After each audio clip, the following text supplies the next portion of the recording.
Dear student, मैं हूं आपका मैथ टीचर और नंबर सिस्टम के एक और अध्याय में आप सभी का मोस्ट वेलकम करता हूं। तो आइए हेडिंग कर लीजिए आप लोग। तो जैसा कि आपको पता होगा, कल हमने संख्या का डिटेल्ड क्लास लिया था, तो आज नंबर सिस्टम का ये पार्ट 2 है। तो हेडिंग कर लीजिए भाज्य संख्या। भाज्य संख्या या इसको बोलते हैं हम लोग या बोलते हैं यौगिक संख्या। यौगिक संख्या या इसी का एक और नाम है संयुक्त संख्या। संयुक्त संख्या। चलिए हेडिंग कर लीजिए। तो हेडिंग करके डैश दे दीजिएगा। पहले भाषा लिख लीजिए, उसके बाद एग्जाम्पल हम समझेंगे। तो लिखिए, जिन संख्याओं में एक और स्वयं के अलावे जिन संख्याओं में एक और स्वयं के अलावे किसी दूसरी संख्या से भी पूरा पूरा भाग लगे उसे भाज्य संख्या कहते हैं। जिन संख्याओं में एक और स्वयं के अलावे किसी दूसरी संख्या से भी पूरा पूरा भाग लगे उसे भाज्य संख्या कहते हैं। तो कुछ बातों को आप जान लीजिए। कोई भी संख्या हो उसमें एक से भाग लगेगा और उस खुद से भाग लगता है। इसके अलावा यदि किसी से भाग लगेगा तो उसको हम क्या बोलेंगे? भाज्य संख्या या यौगिक संख्या या संयुक्त संख्या। एग्जाम्पल इसका देख लीजिए। एग्जाम्पल जैसे आपका हो गया 4 में देखिए, तो इसमें किससे भाग लगता है? 1 से भी लगता है और 4 से भी लगता है, और इसके अलावे दोनों के अलावे किससे लगता है? 2 से लगता है। तो बोलेंगे 4 एक भाज्य संख्या है, 4 एक यौगिक संख्या है, 4 एक संयुक्त संख्या है। तीनों में से कोई भी नाम ले सकते हैं। अगला है आपका 6, देख लीजिए। 1 से भी लगता है, 6 से भी लगता है, इसके अलावा 2 से लगता है और 3 से लगता है। तो 6 भी कैसा संख्या होगा? भाज्य संख्या होगा।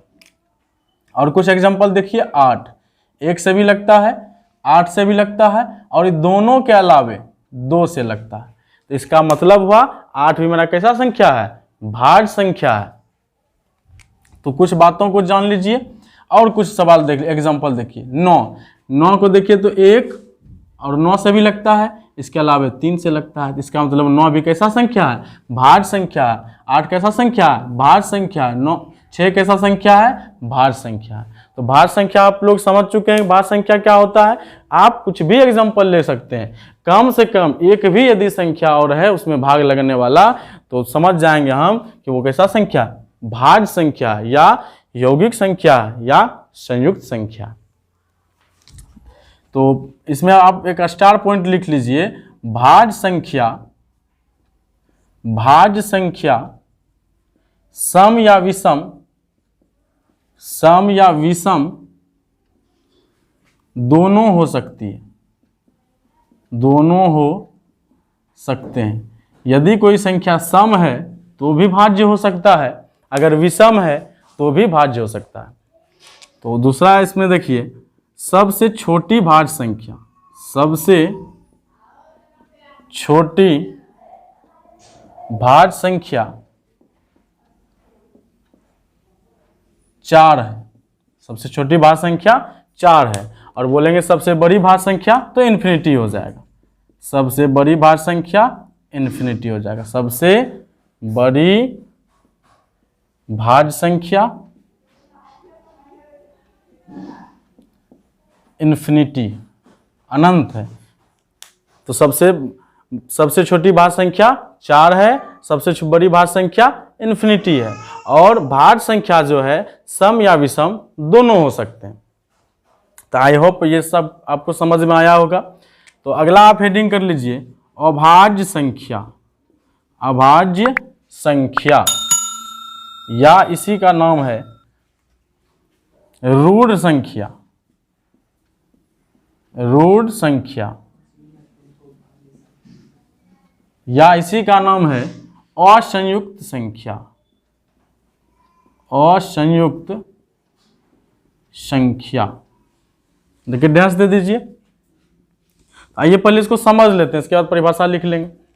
तो इसमें क्या होता है, जैसे कि भाज्य संख्या में हम लोग पढ़े एक और स्वयं के अलावा किसी से भाग लगेगा, इसमें क्या बोलेंगे, भाग नहीं लगे। भाग लगेगा मतलब पूरा पूरा भाग नहीं लगे तो बोलेंगे अभाज्य संख्या है। जैसे आप ले लीजिए दो लीजिए, तो 2 में देखिए तो 1 से भाग लगता है और 2 से लगता है, और इसके अलावा लगता है किसी से भाग नहीं लगता है। इसका मतलब ये क्या हुआ, 2 एक अभाज्य संख्या है। 5 ले लेंगे एग्जांपल, देखिए तो 1 से लगता है और 5 से लगता है, इसके अलावा किसी से लगता है किसी से भाग नहीं लगता है, तो 5 कैसा संख्या होगा, अभाज्य संख्या होगा। कुछ और एग्जांपल को देखिए, 17 है आपका, तो देखिए तो इसमें 1 से लगता है भाग और 17 से, ये दोनों के अलावा और कोई ऐसा संख्या है जो कि पूरा पूरा भाग इसको दे दे है? देखिए ना, 2 से चेक कीजिए, 17 में देना है 2 से भाग, तो 2 से देखिए 17 से देंगे तो 8 दूनी 16, 1 शेष बचता है, पूरा पूरा तो भाग नहीं लगा, 1 शेष बच गया। तो ये कैसा संख्या होगा, 17 एक कैसा संख्या होगा, अभाज्य संख्या होगा। तो अभाज्य संख्या वह होता है जिसमें एक और स्वयं के अलावे किसी दूसरी संख्या से भाग नहीं लगे, उसे क्या कहेंगे, अभाज्य संख्या कहते हैं। तो ऐसा काफी सारा एग्जांपल है। आप 11 को देख लीजिए, 1 से लगता है भाग और 11 से लगता है, ये दोनों के अलावा किसी से लगता है, देखिए भाग खुद से देखिए, सोचिए खुद से, ये इसके बीच में आपको देखिए 2 है, 3 है, 4 है, 5 है, 6, 7, 8, 9 और 10, इससे भाग देके देखिए किसी से लगता है पूरा पूरा भाग। देखिए 2 से दीजिए, लगता है 5 बार में, लेकिन 1 शेष बचता है। 3 से दीजिए, 2 शेष बचता है। 4 से दीजिए, 3 शेष आपका बच जाएगा। फिर 5 से दीजिए, आपका 1 शेष बच जाएगा। 6 से दीजिए, 5 शेष बच जाएगा। तो इसका मतलब क्या हुआ, इसमें यदि हम किसी से भी भाग दें, किसी भी संख्या से भाग दें, तो हमको क्या बचता है, शेष बच जाता है, शेष बच जाता है। और जैसे ही शेष बचेगा तो तुरंत समझ लेना कैसा संख्या है, अभाज्य संख्या। अगर शेष नहीं बचे, भाग दिए और शेष नहीं बचा, तो कैसा संख्या होगा, भाज्य संख्या होगा। अगर शेष बच गया तो अभाज्य संख्या होगा। तो लिखिए, तो परिभाषा लिख लीजिए सबसे पहले, चलिए लिखिए। जिन संख्याओं में एक और स्वयं के अलावे किसी दूसरी संख्या से पूरा पूरा भाग नहीं लगे, उसे अभाज्य संख्या कहते हैं। जिन संख्याओं में एक और स्वयं के अलावे किसी दूसरी संख्या से भाग नहीं लगे, उसे अभाज्य संख्या कहते हैं। तो एग्जाम्पल आप लिख सकते हैं, एग्जाम्पल लिख लीजिए। एग्जाम्पल में लिखिए, आपका एग्जाम्पल हो जाएगा 2 हो गया, 3 हो गया, 5 हो गया, उसके बाद 7 हो गया, 11 हो गया, 13 हो गया, 17 हो गया, डॉट डॉट डॉट। ऐसा काफी संख्या है, ऐसा बहुत सारा संख्या है जो कि अभाज्य संख्या है। तो इसमें कुछ महत्वपूर्ण बात को ध्यान दीजिए कि सबसे छोटी अभाज्य संख्या, सबसे छोटी अभाज्य संख्या कितना होगा, 2 होगा। सबसे छोटी अभाज्य संख्या 2 है। अगला पॉइंट देखिए,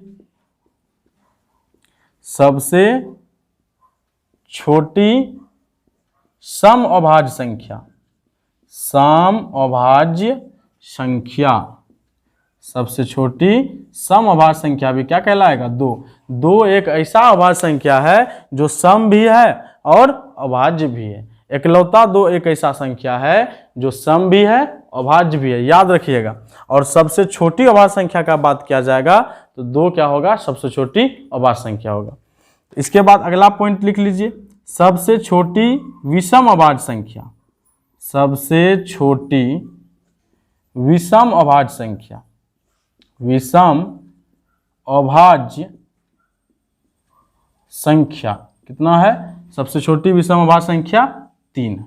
याद रखिएगा, सबसे छोटी अभाज्य संख्या 2 है, सबसे छोटी सम अभाज्य संख्या 2 है और सबसे छोटी विषम अभाज्य संख्या 3 है। और याद रखिएगा 2 ही एक ऐसा संख्या है जो सम भी है, अभाज्य भी है। और जितना संख्या आप लीजिएगा सारा संख्या विषम है, अभाज्य है। चलिए अब अगला टॉपिक पर हम बात करते हैं। अगला आपका संख्या है, हेडिंग कर लीजिए, जुड़वा अभाज्य संख्या। अच्छा, जुड़वा अभाज्य संख्या पढ़ने से पहले कुछ चीज को और देख लीजिए एक के बारे में। कोई बच्चा एक गलती कर देते हैं कि एक बोल देगा भाज्य है, कभी बोल देगा अभाज्य। तो जान लीजिए कि एक कैसा संख्या है। स्टार पॉइंट में लिख लीजिए, एक ना तो भाज्य संख्या है और ना ही अभाज्य संख्या। क्या बोलेंगे? एक ना तो भाज्य संख्या है, स्टार पॉइंट में लिख लेना है, एक ना तो भाज्य संख्या है, एक ना तो भाज्य संख्या है ना ही अभाज्य संख्या। अभाज्य संख्या है, एक ना तो भाज्य संख्या है ना ही अभाज्य संख्या, याद रखिएगा। चलिए देखिए, पेज आ गया है आपके स्क्रीन पर, आप लिख सकते हैं यहां से भी। चलिए, तो लिख लिए होंगे आप लोग। तो अगला हेडिंग कर लीजिए, जुड़वा अभाज्य संख्या। जुड़वा अभाज्य संख्या, जुड़वा अभाज्य संख्या। देखिए, अब इसको समझते हैं कि जुड़वा अभाज्य संख्या क्या होगा। ठीक, जुड़वा अभाज्य संख्या क्या होता है इसके बारे में हम लोग जानते हैं। तो बोलेंगे कि अभाज्य संख्याओं के ऐसे जोड़े, क्या बोलेंगे? अभाज्य संख्याओं के ऐसे जोड़े जिनके बीच का अंतर 2 हो। क्या बोलेंगे? अभाज्य संख्याओं के ऐसे जोड़े जिनके बीच का अंतर 2 हो, उसे हम जुड़वा अभाज्य संख्या कहते हैं।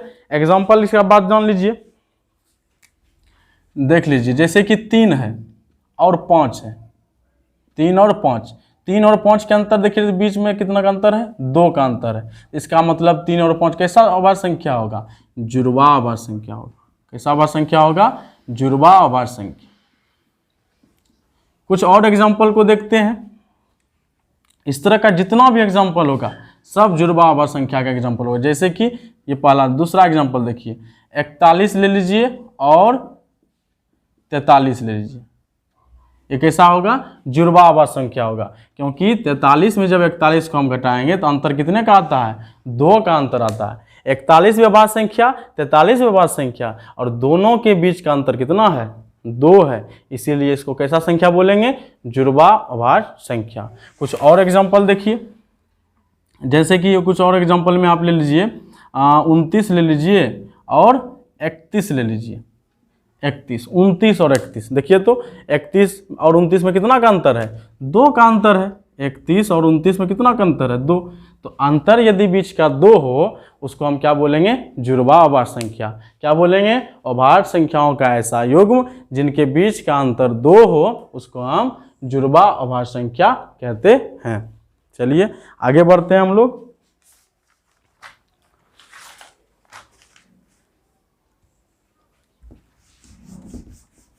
चलिए अगला हेडिंग कर लीजिए, सह अभाज्य संख्याएं।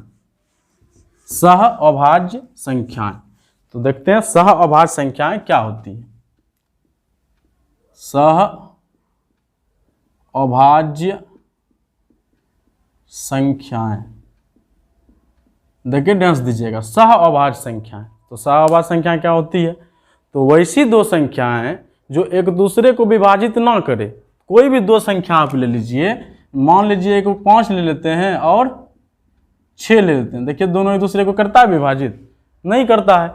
दोनों एक दूसरे को विभाजित ना करे, या हम ऐसा कह सकते हैं वैसी दो संख्याएं जिसका HCF मतलब महत्तम समापवर्तक। क्या बोलेंगे?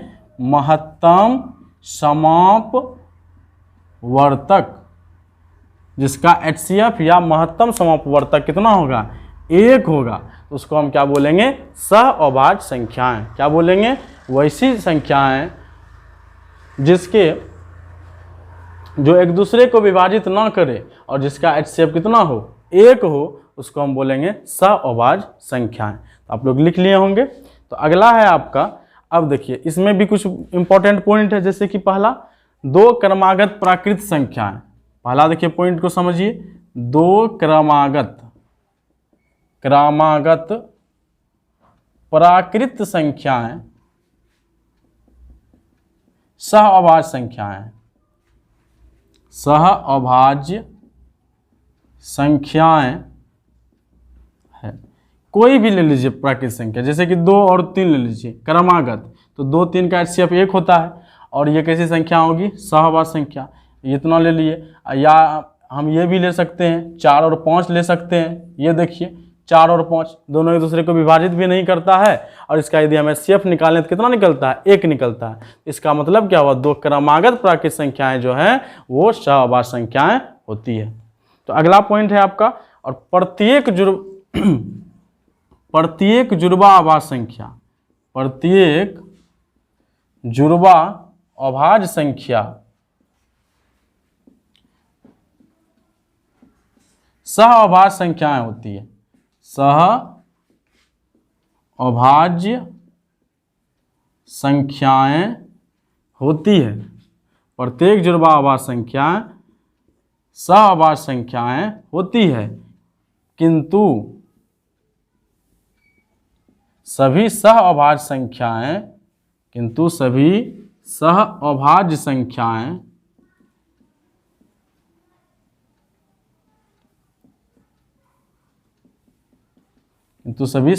संख्याएं जुड़वा अभाज्य संख्या नहीं होती है। जुड़वा अभाज्य संख्याएं नहीं होती। तो बात समझ गए आप लोग कि जितना भी जुड़वा अभाज्य संख्या है, जैसे कि 7 है, 5 है, 5 और 7 जुड़वा अभाज्य संख्या है, इसका मतलब ये कैसा संख्या है, सहअभाज्य संख्या भी है। लेकिन 4 और 5 ये जो है आपका सहअभाज्य संख्या है, लेकिन जुड़वा अभाज्य संख्या नहीं है। ये आपका जुड़वा अभाज्य संख्या भी है, जुड़वा अभाज्य संख्या है, और इसीलिए ये कैसा संख्या है, सहअभाज्य संख्या भी है।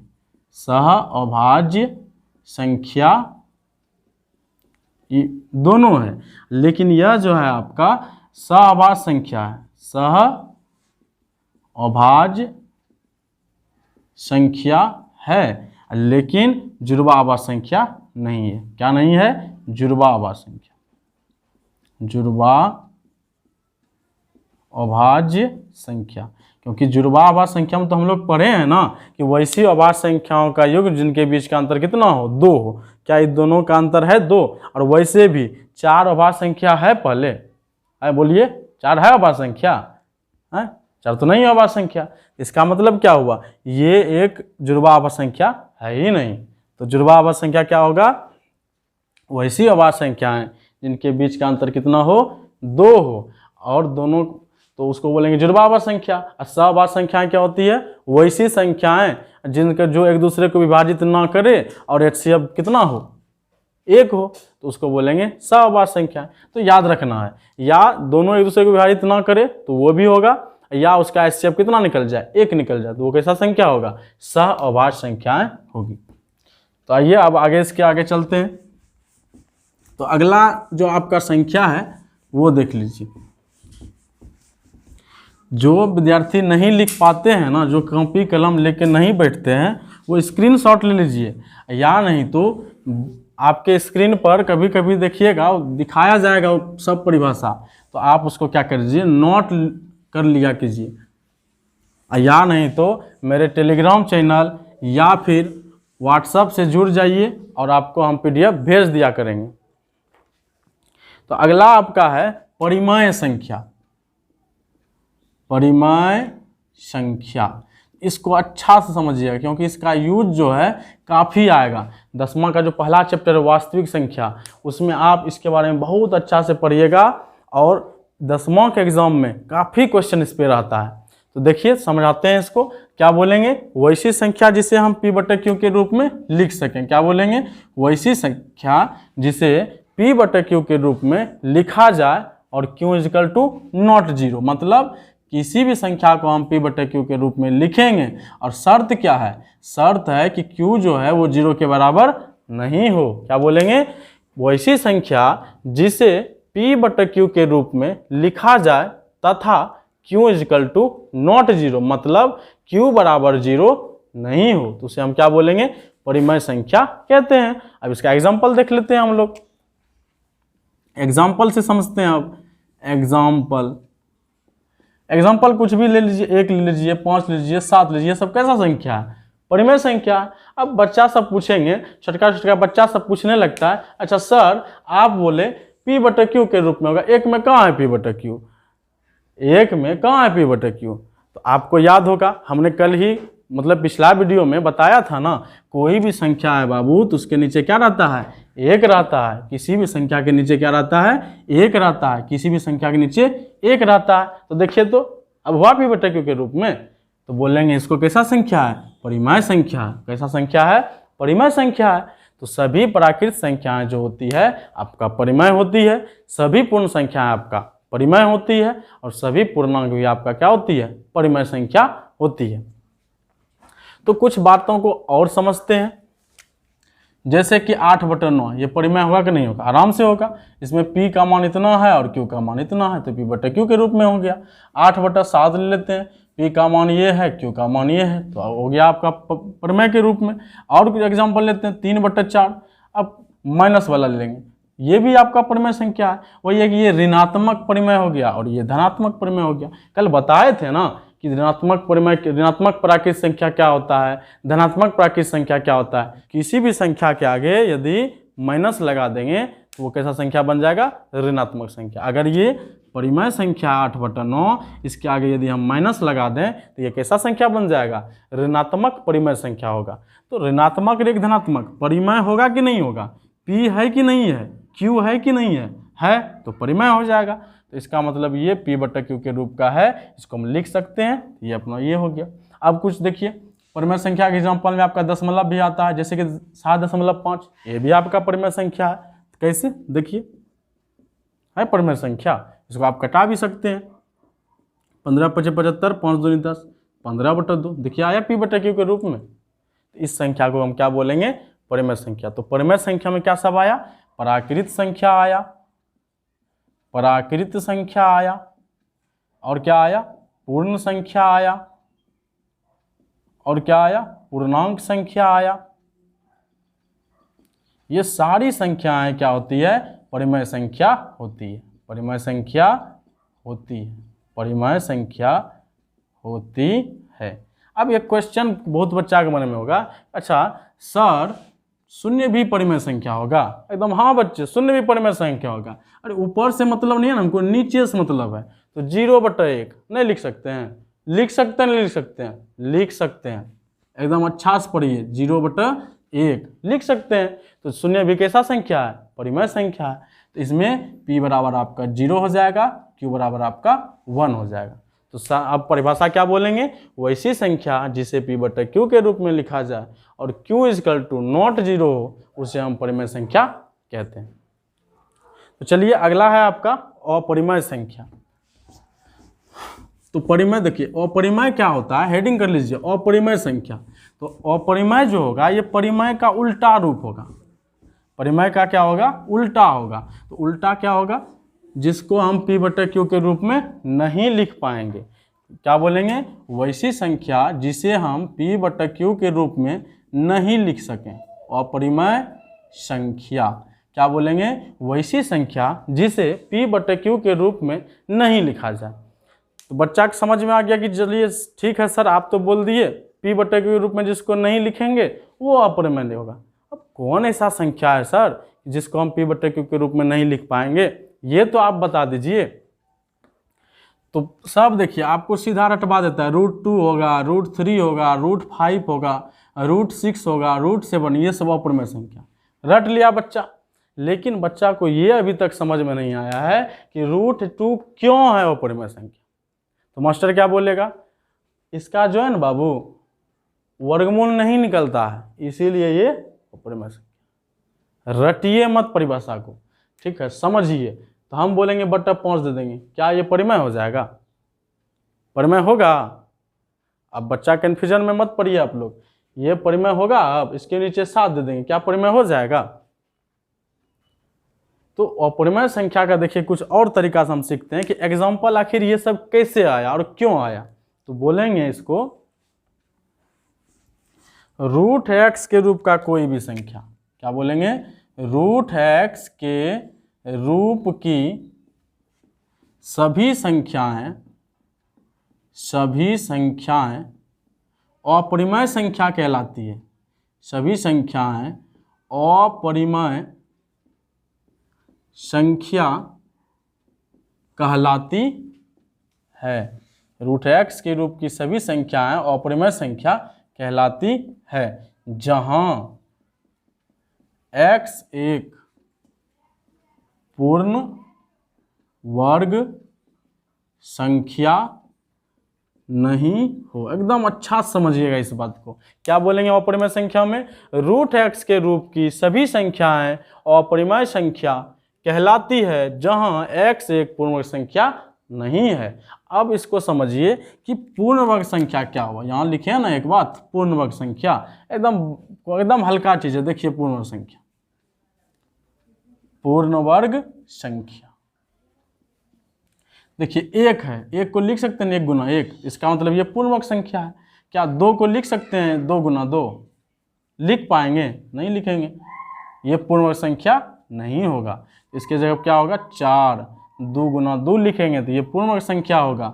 लिखेंगे 9 3 गुना 3, ये कैसा संख्या होगा? पूर्ण वर्ग संख्या होगा। मतलब कि किसी भी संख्या का यदि हम गुणनखंड करें और उसके जो अपवर्तक है, ये जो निकाले हैं ये अपवर्तक, वो अपवर्तक का जोड़ा लग जाए, किसी भी संख्या के गुणनखंड करने पर यदि अपवर्तक का जोड़ा लग जाए, जोड़ा लगे, तो वो मेरा संख्या पूर्ण वर्ग संख्या होती है। क्या बोलेंगे? पूर्ण वर्ग संख्या का देखिए परिभाषा यहां से निकल गया कि किसी भी संख्या का, किसी भी संख्या के गुणनखंड करने पर, गुणनखंड करने पर यदि अपवर्तक का जोड़ा लगे, जोड़ा लग जाए, तो वह संख्या पूर्ण वर्ग संख्या होती है। पूर्ण वर्ग संख्या होती है। क्या बोलेंगे? जिस संख्या का, किसी भी संख्या को आप ले लीजिए, उसका गुणनखंड कर दीजिए। अपवर्तक मतलब होता है जो गुणनखंड किए ना, जैसे कि मान लीजिए 9 है, इसको लिखेंगे इसे करके गुणनखंड करेंगे तो 1 से देंगे तो नहीं, 1 से तो खैर लगिए जाएगा। 3 से देखिए 3 गुना 3, तो ये 9 को लिखेंगे ना 3 गुना 3, तो ये इसका अपवर्तक हुआ 3। ये 3 क्या हुआ? इसका अपवर्तक। ये 3 दोनों क्या हुआ? इसका अपवर्तक। तो अपवर्तक का देखिए जोड़ा लगा, जोड़ा का मतलब होता है 2, देखिए 2 गो है ना, तो अपवर्तक हो गया। तो अपवर्तक का जोड़ा लग गया, तो इसका मतलब 9 कैसा संख्या है? पूर्ण वर्ग संख्या है। ये हो गया। उसके बाद तो यहाँ पे क्या कह रहा है कि पूर्ण वर्ग संख्या नहीं हो, पूर्ण वर्ग संख्या नहीं हो। तो नहीं होने का मतलब क्या? 9 है पूर्ण वर्ग संख्या, ये तो है, नहीं होगा। तो 8 को चेक करते हैं एक बार, 2 से 4 बार में, 2 से 2 बार में। तो 8 को जब हमने देखिए जोड़ा लगाया, ये तो बच गया ना, तो जैसे ही बच गया तो इसका मतलब क्या हुआ? ये 8 एक पूर्ण वर्ग संख्या नहीं है। अब इसको यदि हम रूट के अंदर 8 कर दें, तो ये कैसा संख्या बन जाएगा? अपरिमेय संख्या बन जाएगा। ठीक, समझ गया इस बात को? जो पूर्ण वर्ग संख्या नहीं होगा उसको रूट में दे दीजिए, वो कैसा संख्या कहलाएगा? अपरिमेय संख्या। अब देखिए तो √2 क्यों है अपरिमेय? क्योंकि 2 एक पूर्ण वर्ग संख्या नहीं है, तो √2 कैसा संख्या होगा? एक अपरिमेय संख्या होगा। 3 जो है आपका पूर्ण वर्ग संख्या नहीं है, इसका मतलब √3 कैसा संख्या होगा? एक अपरिमेय संख्या होगा। √6 लीजिए, √10 लीजिए, √8 हुआ, √11, √12, √13, √14, इतना एग्जाम्पल है। कुछ भी जो पूर्ण वर्ग संख्या नहीं है उसको आप रूट के अंदर दीजिएगा, तो वो कैसा संख्या बन जाएगा? वो आपका अपरिमेय संख्या बनेगा। चलिए आगे देखिए, कुछ एग्जाम्पल को और समझते हैं इसमें। देखिए सारा कुछ नोट करते जाइए, नोट कीजिएगा ना, चीज़ें समझ में अच्छा से आएगा। और नहीं भी समझे, घर में एक आध बार देखिएगा, कॉपी पलटा करके सीख जाइएगा। कोनो बड़ा चीज़ नहीं है, ये तो नंबर सबको आना चाहिए। देखिए जैसे कि 3 एक पूर्ण वर्ग संख्या नहीं है और √3 करेंगे तो ये कैसा संख्या होगा? अपरिमेय संख्या। अपरिमेय संख्या। √2 आपका कैसा संख्या है? अपरिमेय संख्या। इसी तरह की ढेरों सारे संख्याएं हैं जो कैसा संख्या है? अपरिमेय संख्या। तो अपरिमेय संख्या आपको अच्छा तरीका से समझ में आया होगा कि √2, √3, √5 ये सब क्यों लेते हैं। तो 10वां में हम लोग पढ़ेंगे कि √3 एक अपरिमेय संख्या क्यों है, सिद्ध कीजिए। √2 एक अपरिमेय संख्या क्यों है, सिद्ध कीजिए। √3 सिद्ध कीजिए। √5 को, √10 को, सबको सिद्ध करने के लिए सीखेंगे। तो अपरिमेय संख्या आ गया। तो इसके बाद है आपका वास्तविक संख्या।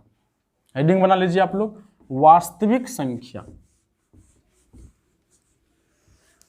वास्तविक संख्या हेडिंग कर लीजिए, वास्तविक संख्या। देखिए वास्तविक संख्या, तो वास्तविक संख्या किसको बोलेंगे? जिसमें आपका परिमेय संख्या आता हो, अपरिमेय संख्या आता हो, इसी के समूह को क्या बोलेंगे? वास्तविक संख्या। क्या बोलेंगे? सभी परिमेय संख्या एवं अपरिमेय संख्या के समूह को वास्तविक संख्या कहते हैं। एग्जाम्पल क्या होगा? √2 वास्तविक संख्या, √3 वास्तविक संख्या, 5/6 वास्तविक संख्या, 0 वास्तविक संख्या, 7/8 वास्तविक संख्या। मतलब परिमेय संख्या तथा अपरिमेय संख्या के समूह को वास्तविक संख्या कहते हैं। अब अगला है आपका अवास्तविक संख्या। अवास्तविक संख्या। देखिए अवास्तविक संख्या क्या हुआ? देखिए ऐसा कोनो संख्या होता ही नहीं है। अवास्तविक संख्या वैसा संख्या है जिसका कोई अस्तित्व भी ना हो। अब बताइए तो इसका कोई अस्तित्व है? कोई बच्चा बोलेगा सर इसका जो है ना आपको आंसर 2 आएगा, ठीक। और कोई बोलेगा -2 आएगा। तो क्यों आएगा 2 क्यों आएगा -2 का? हमको बता दीजिए। क्योंकि 4 जो भी हमारा रिजल्ट आया है उसको हम गुना करें या 2 गुना 2 करें तो -4 पूर्णांक चाहिए, या -2 गुना -2 करें तो -4 पूर्णांक चाहिए। करके देखिए तो कितना पुरता है? 4 पुरता है। -4 आया? -4 तो नहीं आता है। इसका मतलब ये जो संख्या है इसका कोई अस्तित्व नहीं है, कोई अस्तित्व नहीं है। एकदम रूट के अंदर -9 दे देंगे, इसका कोई अस्तित्व है? कोई अस्तित्व नहीं है। तो ये कैसा संख्या होगा? जिसका कोई अस्तित्व नहीं हो, वो कैसा संख्या? अवास्तविक संख्या। जैसे कि रूट अंदर -5 कैसा संख्या है? अवास्तविक संख्या। रूट अंदर -10 कैसा संख्या है? अवास्तविक संख्या। मतलब किसी भी संख्या को आप रूट में दे दीजिए, उसके आगे माइनस लगा दीजिए, वो कैसा संख्या हो जाएगा? अवास्तविक संख्या हो जाएगा।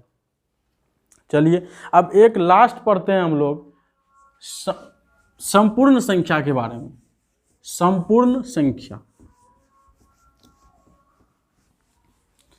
चलिए हेडिंग बना लीजिए, संपूर्ण संख्या। संपूर्ण संख्या क्या होता है? बोलेंगे वैसा संख्या जिनके अपवर्तकों का योग उन संख्या का 2 गुना हो। क्या होगा? वैसी संख्या जिसके अपवर्तकों का योग उस संख्या का 2 गुना हो, तो उसको क्या बोलेंगे? संपूर्ण संख्या। और 1 से लेके 100 तक के बीच में 2 ही संपूर्ण संख्या है। 1 से 100 के बीच में 2 ही संपूर्ण संख्या है, संपूर्ण संख्या है। एक आपका 6 है और दूसरा कितना है? 28। समझते हैं इस बात को। 6 का अपवर्तक 1 है, 2 है, 3 है और 6 है। इसका योग कितने दो? 6 3 9, 9 3 कितना हो गया? 12। देखिए तो 6 का है 2 गुना 12, 6 का 2 गुना है, इसका मतलब 6 संपूर्ण संख्या है। इसका फिर देखिए 1 2 4 है, 7 है, 14 है, 28 है। सबको जोड़िए 56 होगा। और देखिए तो ये है 28 का 2 गुना, तो ये आपका कैसा संख्या होगा? संपूर्ण संख्या। तो आप लोगों ने देखा, नंबर को हमने समाप्त कर दिया है। अब अगला वीडियो में हम लोग 10वां के मैथ का पहला चैप्टर वास्तविक संख्या के बारे में पढ़ेंगे। तो आप लोगों से यह निवेदन है, अपने दोस्तों में इस कोर्स के बारे में बताइए और दोस्तों में शेयर कीजिए और उसको बताइए कि एक अमित सर हैं जो कि मैथ शुरू से एकदम डिटेल्ड क्लास दे रहे हैं, और मन से एकदम पढ़िए, ताकि मैथ में जो है अब की बार का टारगेट है 100 में 100। तब तक के लिए धन्यवाद।